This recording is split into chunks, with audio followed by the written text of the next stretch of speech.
नमस्कार, मैं हूं श्रद्धा। आप देख रहे हैं न्यूज 24 मध्य प्रदेश छत्तीसगढ़। बुलेटिन की शुरुआत करेंगे। सीएम शिवराज ने कांग्रेस पर निशाना साधा है। उपचुनाव में अपनी हार देख कांग्रेस बौखला गई है। कांग्रेसी गुंडागर्दी कर पैसे बांट रहे हैं, बड़ा आरोप मुख्यमंत्री शिवराज सिंह चौहान ने लगाया है। बीजेपी के पोलिंग एजेंट से मारपीट की जा रही है, कर्मचारियों की झूठी शिकायत कर रही है कांग्रेस। तो मुख्यमंत्री शिवराज सिंह चौहान ने बड़ा आरोप कांग्रेस पर लगाया है। कहा कांग्रेसी गुंडागर्दी कर पैसे बांट रहे हैं, बीजेपी के पोलिंग एजेंट से मारपीट भी की है।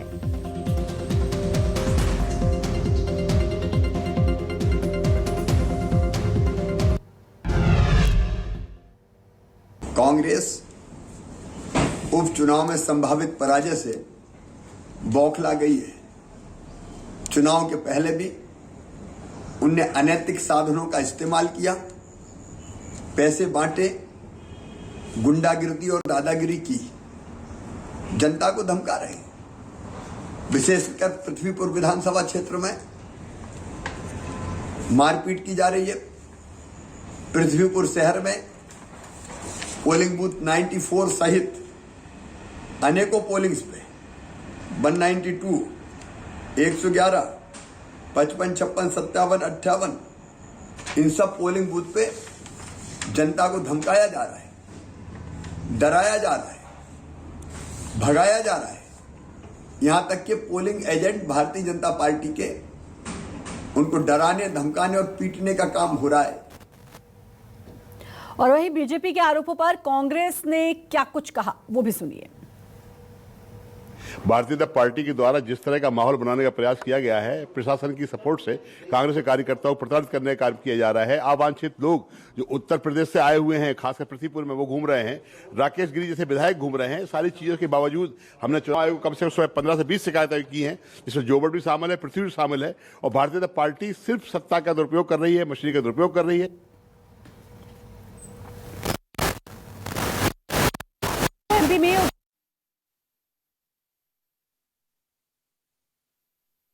बीजेपी और कांग्रेस प्रत्याशियों की साख अब दांव पर लगी हुई है। 3 बजे तक पृथ्वीपुर में 70%, रैगांव में 25%।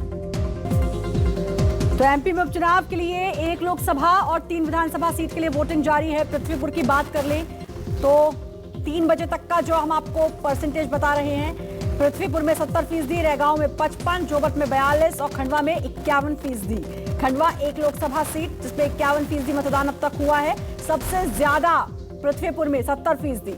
अभी समय और है और ये परसेंटेज अभी और बढ़ेगी, लेकिन 3 विधानसभा 1 लोकसभा सीट के लिए अभी भी वोटिंग जारी है। कई प्रत्याशियों की साख दांव पर है।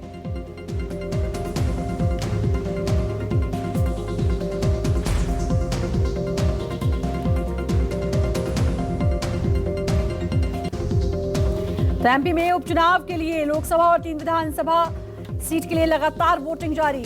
4 सीटों पर मध्य प्रदेश में मतदान जारी है और ये सत्ता का सेमीफाइनल है।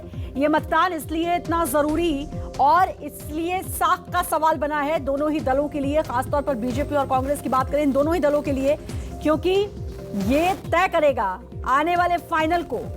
काफी हद तक इससे अंदाजा लगाया जाएगा। तो अब इस सेमीफाइनल में कौन जीतेगा, इसका फैसला 2 नवंबर को आएगा।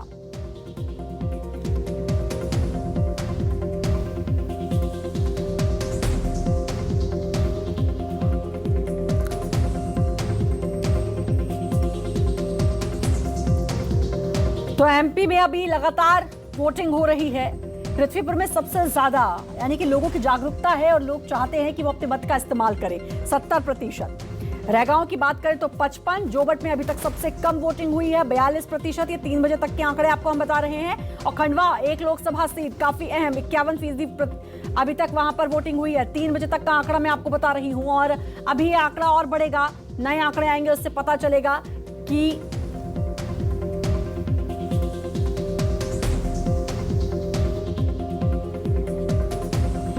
तो अब लगातार वोटिंग जारी है और अब ये वोटिंग जो आज हुई है इसका फैसला आएगा 2 नवंबर को और 2 नवंबर को पता चलेगा कि किसमें कितना है दम। सत्ता का सेमीफाइनल और फाइनल में किसको कितना फायदा हो सकता है यही बताएगा। एक खास पैनल हमारे साथ जुड़ गया है। अजय सिंह यादव हमारे साथ जुड़े हैं, कांग्रेस प्रवक्ता हैं। उमेश शर्मा भाजपा प्रवक्ता हैं। आप दोनों का मैं बहुत बहुत स्वागत करती हूं। और उमेश जी, आपसे सवाल पूछती हूं, सत्ता आपकी है इसलिए आपसे सवाल पहला मेरा ये है कि अब वोटिंग जारी है, सत्ता का सेमीफाइनल इसे कहा जा रहा है और ये काफी अहम है 2023 के चुनाव के लिए। तो क्या लगता है, हालांकि बीजेपी दावे तो बहुत कर रही है,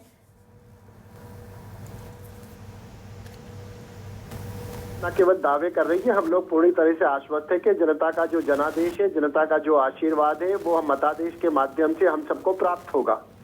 खंडवा लोकसभा उपचुनाव के अंदर हम एक बड़ी विजय की ओर बढ़ रहे हैं और कमोबेश अगर इन 3 विधानसभा सीटों की बात करें, जोबट की, रेगांव की और पृथ्वीपुर की, तो भारतीय जनता पार्टी इस बात को लेकर भी पूरी तरह से आश्वस्त है कि भारतीय जनता पार्टी को इन तीनों विधानसभा उपचुनाव में भी जनता का आशीर्वाद प्राप्त होगा। और ये जो मत प्रतिशत अभी आप 3 बजे तक का बता रही थी, मुझे लग रहा है कि ये मतदान का प्रतिशत अभी और बढ़ेगा और निश्चित रूप से भारतीय जनता पार्टी के पक्ष में एक वातावरण का निर्माण हुआ है और भारतीय जनता पार्टी इन सीटों पर निर्णायक विजय प्राप्त करेगी। जी जी, तो काफी कॉन्फिडेंट बीजेपी नजर आ रही है, जैसा कि उमेश जी ने कहा। अजय जी मुस्कुरा रहे थे जब उमेश जी अपनी बात रख रहे थे। अजय जी, इस मुस्कुराहट के पीछे की वजह क्या है? क्या कांग्रेस को लगता है वोटिंग अभी भी जारी है, हालांकि इंतजार तो सभी को 2 नवंबर का करना ही होगा?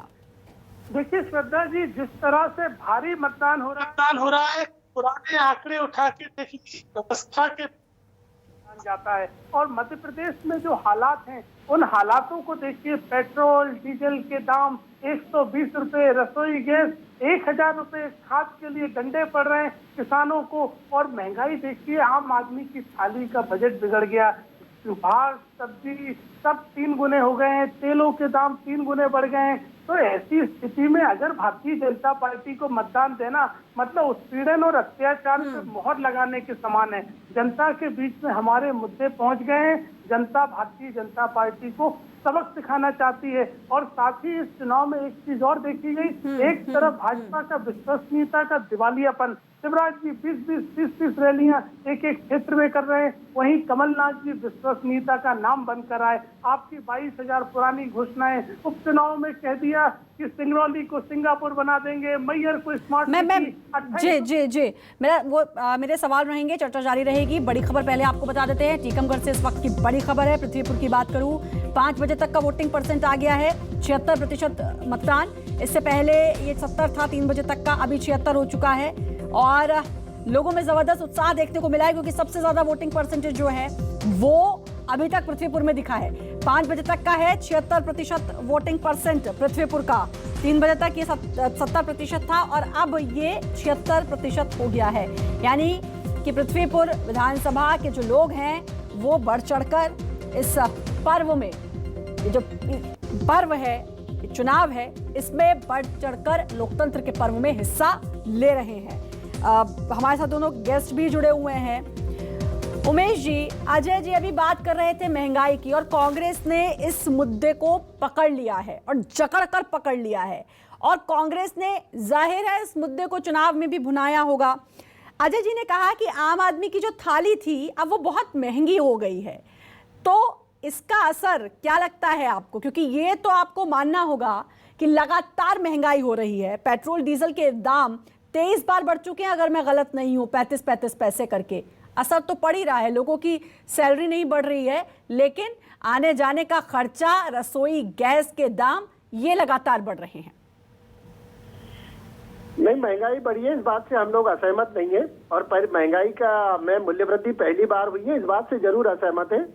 महंगाई जो है वो एक शाश्वत सत्य है, कोई भी राजनीतिक दल की सरकार होगी वो इस बात की गारंटी नहीं दे सकती कि इस निर्धारित कीमत के बाद जाने के बाद किसी उत्पाद की कीमत नहीं बढ़ेगी और महंगाई कोई आज से नहीं बढ़ रही है। 1963 में तो जब जवाहरलाल नेहरू जी प्रधानमंत्री थे तो राम मनोहर लोहिया जी संसद के भीतर गोबर से मिले हुए अनाज का कटोरा लेकर पहुंच गए थे। 1971 में श्रीमती इंदिरा गांधी जब देश के प्रधानमंत्री हुआ करते थे उस समय गरीबी हटाओ का नारा दिया गया था। उसके बाद जब यूपीए की सरकार आई थी, सोनिया गांधी जी ने यूपीए की सरकार के अंदर, ठीक उमेश जी, ठीक है, 2 चीजें कहना चाहूंगी, नहीं कम करी गई। दो चीजें कहना चाहूंगी मैं आपको कि जब भी बात महंगाई की आती तो ठीकरा सीधे नेहरू जी पर फोड़ दिया जाता है। ठीक है, पूरे 70 साल के शासन पर फोड़ा ठीक जाएगा। है, ठीक है। 2,37,000 करोड़ रुपए के ऑयल बॉन्ड किसने जारी करे गए थे? पेट्रोल और डीजल के उत्पाद के ऑयल बॉन्ड जारी करके सब्सिडी का झुंझुना यूपीए की सरकार ने पकड़ाया था और इस कंडीशन के साथ पकड़ाया था कि आने वाली सरकार इसका चुकारा करेगी और भारतीय जनता पार्टी के नरेंद्र मोदी जी की सरकार को उसका चुकारा करना पड़ रहा है। ठीक है, ये सारे इनके पूर्ववर्ती पाप है जो हमको ढोना पड़ रहे हैं। ठीक है और उमेश ठीक जी, है, आप चुनाव में मुद्दा बनाइए, हमने उन मुद्दों का सामना कराए, हमने जनता जनार्दन को इस बात में विश्वास दिलाने में भारतीय जनता पार्टी कामयाब रही है। ये केवल महंगाई एक मुद्दा नहीं था, बहुत सारे विषय थे। 80 करोड़ परिवारों को जो राशन पहुंचाया गया है निःशुल्क, वो भी चुनाव में एक विषय था। कोरोना के महामारी के दौरान निःशुल्क वैक्सीनेशन 100 करोड़ तक पहुंचाया, वो भी चुनाव में नहीं तो दोनों ही पार्टियों के पास अपने अपने मुद्दे हैं। सत्ता के पास है कि उसने क्या क्या किया, विपक्ष के पास है कि कहां कहां कमी रही। दोनों ने अपने अपने मुद्दे रखे। और जैसा कि आपने कहा कि लंबे समय से ये महंगाई चल रही है, आपने नेहरू जी से लेके इंदिरा गांधी और आपने तमाम पिछला जो था पूरी बात कर ली। लेकिन मेरा ये कहना है कि अब इतने साल से लगातार मोदी सरकार चल रही है, तब तो थम जाती महंगाई तो लोगों को लगता कि हाँ। और अगर मैं पेट्रोल डीजल के दामों की ही बात कर लूं, वैट या सेस कम कर देते तो लोगों को राहत मिल जाती, तो लोगों को लगता कि सरकार ने कुछ किया है। खैर ऐसा हुआ नहीं, लेकिन इसके अलावा सरकार ने क्या कुछ किया, अब ये लोग कितना इस अंतर को समझते हैं ये तो 2 नवंबर को पता चलेगा। मैं वापस लौटूंगी आपके पास। अजय सिंह जी कुछ कह रहे थे महंगाई को लेकर ही। अजय जी, क्या ये मुद्दा काफी है जनता के बीच अपनी पैठ जमाने के लिए कि सब कुछ महंगा हुआ है, या आपको लगता है बहुत सारी चीजें हैं जो जनता तक पहुंचानी होगी और जनता को भरोसा दिलाना होगा? देखिए श्रद्धा जी, मध्य प्रदेश में जनता के पास महंगाई, बेरोजगारों के मुद्दा के अलावा आप देखिए महिलाओं पे अत्याचार, आदिवासियों पे 20% अत्याचार के मामले बढ़े और 2 क्षेत्र ऐसे जहां आदिवासियों की भारी संख्या है। भाजपा के नेता केवल झूठ बोलते हैं। 70 सालों में जो पेट्रोल 65 रुपए पहुंचा, आपकी 7 सालों की सरकार में 120 हो गया। क्या जनता नहीं जानती कि केंद्र और राज्य सरकारों के 70 से 75 रुपए टैक्स आप वसूल रहे हैं, जनता के ऊपर डाल रहे हैं और झूठ बोलते हैं ऑयल बॉन्ड के नाम पे। 2003 में अटल 1999 में अटल बिहारी वाजपेयी की सरकार ने ऑयल बॉन्ड चालू किया। क्या ऑयल बॉन्ड ने कम कर दिया? क्या सरकार आपकी 2 राज्य सरकारें उन्होंने कम कर देते हैं, हमारे पर उंगली उठाते हैं। आपकी भी 2 राज्यों में सरकार है, आप भी तो राजस्थान में शासन कर रहे हैं, महाराष्ट्र में तो आपका भी शासन चल रहा है। देखिए आपके राज्यों में ये कारनामे क्यों करके बता रहे हैं? अपने राज्यों का वेटेज कम कर दीजिए, अपने राज्यों की एक्साइज ड्यूटी घटा दीजिए, फायदा नहीं होगा। ऐसा थोड़ी कि मीठा मीठा गप और कड़वा कड़वा घर नहीं चला पा रही है, घर चला रही है। पिछले 28 विधानसभा के उपचुनाव हुए थे, तभी ये खतरा आपका जारी था। आप 28 विधानसभा के चुनाव में भी यही सारे मुद्दे लेकर आप चुनाव के मैदान में गए थे और उस समय भी जनता ने आपको आसमान के तारे दिखाए थे। तो आपके विषय बचा नहीं थे। कांग्रेस पार्टी अपने अपना काम के बाद मध्य प्रदेश में इस समय सबसे ज्यादा के दौर से गुजर रही है। मुख्यमंत्री जी की सभाओं में महिलाएं आपके नेता सारी रूप से आश्वस्त है। उमेश जी सभी सबक आएंगे, झूठ फरेब की राजनीति अब नहीं चलने वाली है। जनता के सामने कलई खुल गई है आपकी पार्टी की, कलई खुल गई है आपकी पार्टी की।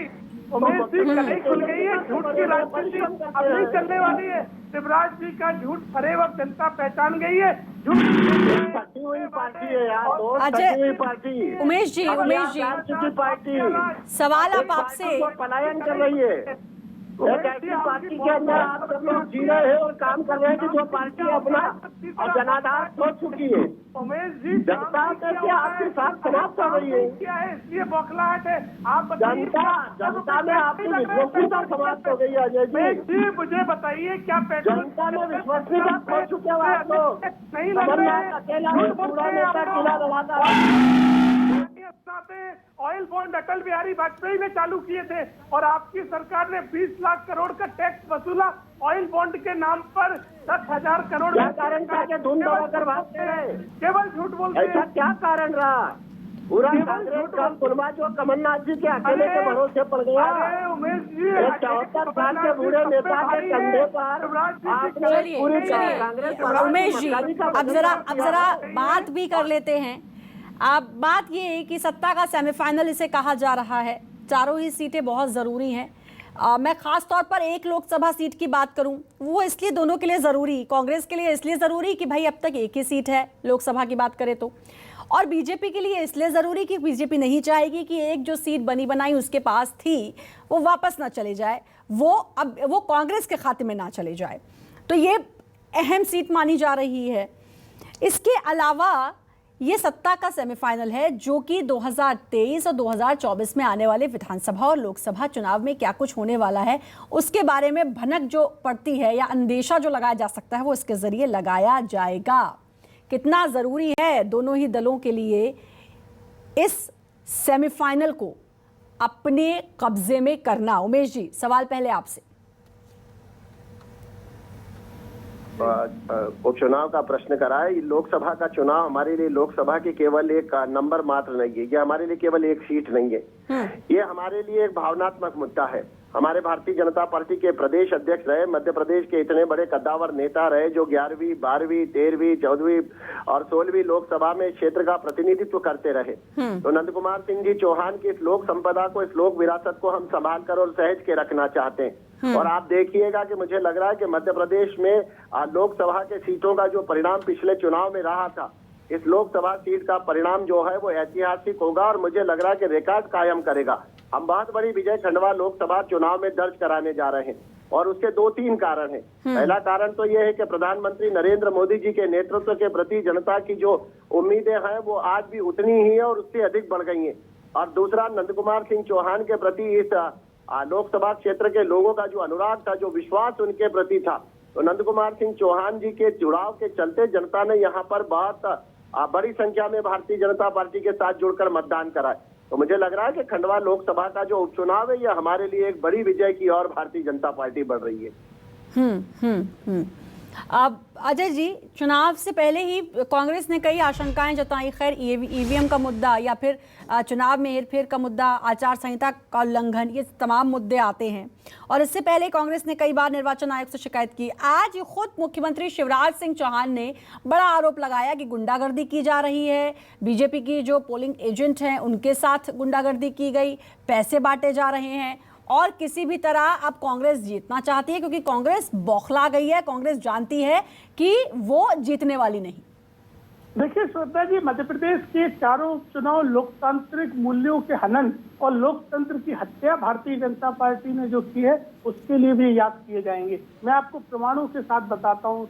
जिस तरह से सतना में सांसद गणेश सिंह प्रचार अभियान बंद होने के बाद कैमरों पर स्पष्ट तौर पे दिखाई दिए चुनाव आचार संहिता की स्पष्ट उल्लंघन करते हुए, गोविंद राजपूत जोवट में प्रचार बंद होने के बाद जोवट क्षेत्र में कार्यकर्ताओं और चुनाव को प्रभावित करते हुए दिखाई दिए। आज टीकमगढ़ में विधायक राकेश गिरी पृथ्वीपुर क्षेत्र में मतदान केंद्रों पर घूम रहे थे और उनके ऊपर एफआईआर भी दर्ज हुई। और खंडवा में तो कहना ही क्या है, आप चुनाव हारने लगे तो आपने विधायक खरीद के ले आए और लोकतंत्र की गला घोंटने की कोशिश करी। अब भारतीय जनता पार्टी के नेता झूठ प्रपंच कर रहे हैं क्योंकि जनता इन्हें नकार चुकी है। खंडवा जैसा क्षेत्र, नर्मदा किनारे का क्षेत्र, लेकिन नर्मदा का पानी खंडवा में नहीं है। खंडवा की तमाम नेपा मिल और सभी तरह के सूत कारखाने बंद पड़े हुए हैं जिनका भारतीय जनता पार्टी के पास कोई जवाब नहीं है। इसलिए केवल झूठ, फरेब, प्रपंच और झूठी बातें कर रहे हैं। भारतीय जनता पार्टी चारों क्षेत्रों में हारने वाली है।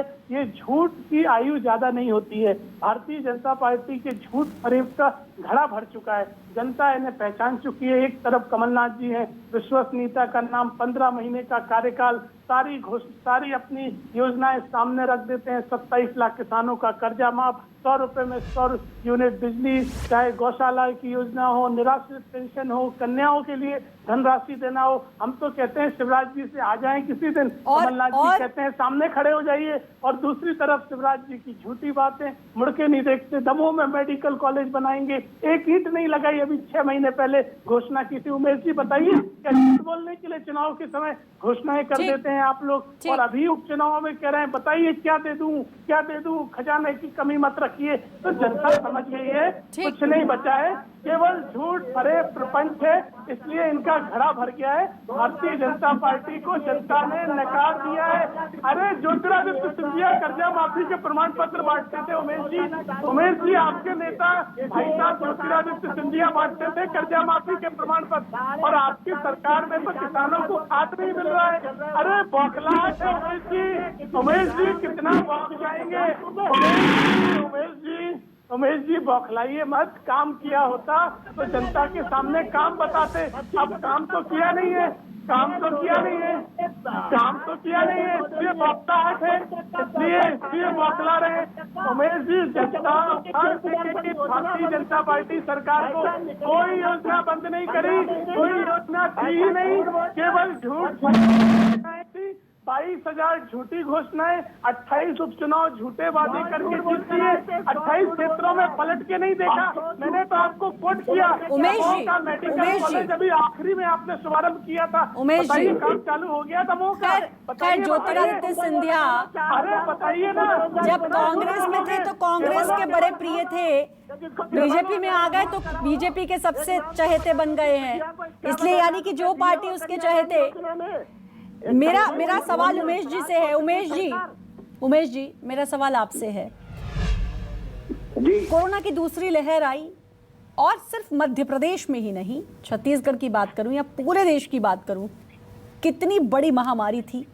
हर कोई मारा फिर रहा था, दर भटक रहा था ऑक्सीजन के लिए। वो बात अलग है, कहा गया कि ऑक्सीजन की वजह से एक भी मौत नहीं हुई, वो एक अलग बात है। लेकिन ऐसी तस्वीरें सामने आई, हमने दिखाई, हमने देखी, ऐसी तस्वीरें जिसको देखकर सिहर जाए। तो मध्य प्रदेश में जो कुछ हुआ, क्या आपको लगता है कि इसका असर इस उपचुनाव पर, इस सेमीफाइनल पर पड़ सकता है, या आपको लगता है कि सरकार ने तो बहुत कुछ किया और जनता फिर दिल खोलकर वोट भी देगी?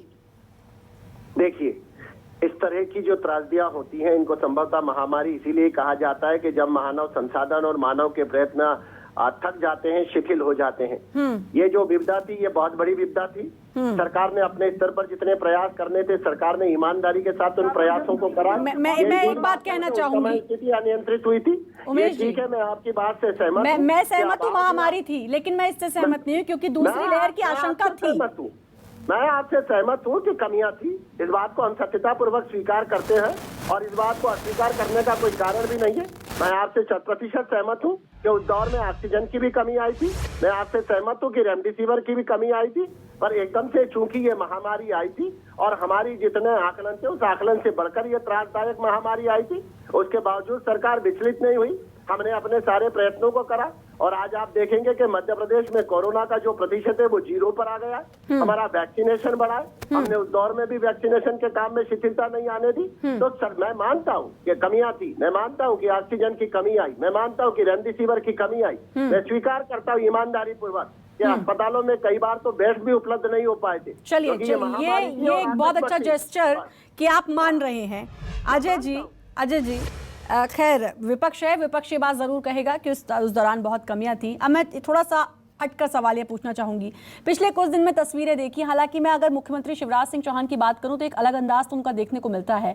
जमीन पर बैठ के खाना खा लेते हैं, किसी के भी घर रुक जाते हैं और वहां पर लोगों से आत्मीयता पूर्ण मिलते हैं, हमेशा कहते हैं मैं मामा हूं प्रदेश का, भांजे भांजियां हैं। इस तरीके का जेस्चर मुझ कांग्रेस में नहीं दिखाया देता और इस जेस्चर का जाहिर है भाजपा को फायदा मिलता होगा क्योंकि लोगों को लगता है प्रदेश का मुखिया हमारे घर। ये अपने आप में हैरान और चौंकाने वाली बात होती है। आपको लगता है कि ये जो जेस्चर है, जो अंदाज है मुख्यमंत्री का, वोट उस तरफ खींच के ले जाएगा? देखिए श्रद्धा जी, मैं भारतीय जनता पार्टी की बड़ी नेता उमा भारती जी को कोट करना चाहता हूँ। इसी चुनाव प्रचार के दौरान उन्होंने पृथ्वीपुर में कहा कि पृथ्वीपुर और बुंदेलखंड में रोजगार के साधन नहीं है, बड़े पैमाने पे पलायन होता है और सरकार की योजनाएं गांवों तक नहीं पहुंचती।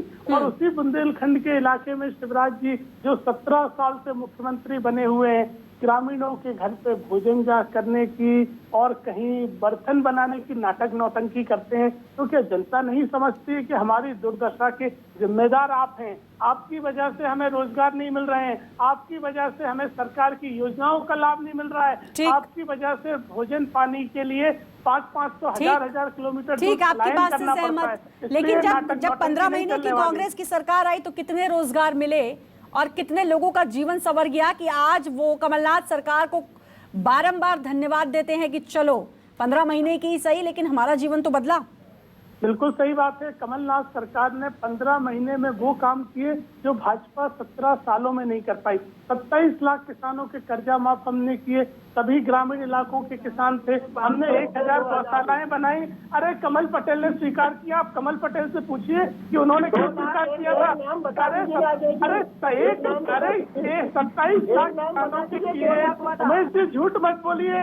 अरे 2 लाख वाले हो, 1.5 लाख वाले हो, 1 लाख वाले हो, 27 लाख किसानों के 17,000 करोड़ के कर्जा माफ करके दिए और आपको सरकार गिरा दी और उसके बाद कर्जा माफी से रोक लगा दी। ये बौखलाहट है उमेश जी। बकाया किसानों के आप कर्जा माफ कर दीजिए, आप तरह ले लीजिए। अरे उमेश जी बकाया किसानों के आप कर्जा माफ कर दीजिए, आप किसानों के बकाया ना। आपने तो रोक लगा दी, आपने तो रोक लगा दी। आपने क्यों रोक लगा दी कर्जा माफी पे? अरे मुझे बताइए, आपने क्यों कर्जा माफी पे रोक लगा दी? आप मुझे बताइए क्यों रोक लगा दी? किसान विरोधी है आप गरीबों के विरोधी है, किसानों के विरोधी है। किसानों को डंडे मार रहे हैं, वो खाद उर्वरक के लिए जाते हैं, किसानों के कर्जा माफी योजना पे रोक लगा दी। उमेश जी, अजय जी, समय मुझे बहुत इजाजत नहीं दे रहा है, लेकिन अब दोनों ही पार्टी के प्रवक्ता तो ये कह रहे हैं कि भाई हमने बहुत कुछ किया प्रदेश के लिए और प्रदेश के जो लोग हैं हमारे होते हुए खुशहाल हैं। अपने मुंह मियां मिट्ठू अभी तक अच्छा लगता है, लेकिन 2 नवंबर को पता चलेगा कि आखिर किसने कितना किया और जनता किसकी तरफ है और इस सत्ता का सेमीफाइनल कौन जीतता है। थोड़ा सा इंतजार, 2 नवंबर तक का इंतजार करेंगे, उस दिन भी बात करेंगे, तब भी देखते हैं कौन कितने सवालों का कैसा जवाब देता है। बहुत बहुत शुक्रिया आपका जुड़ने के लिए।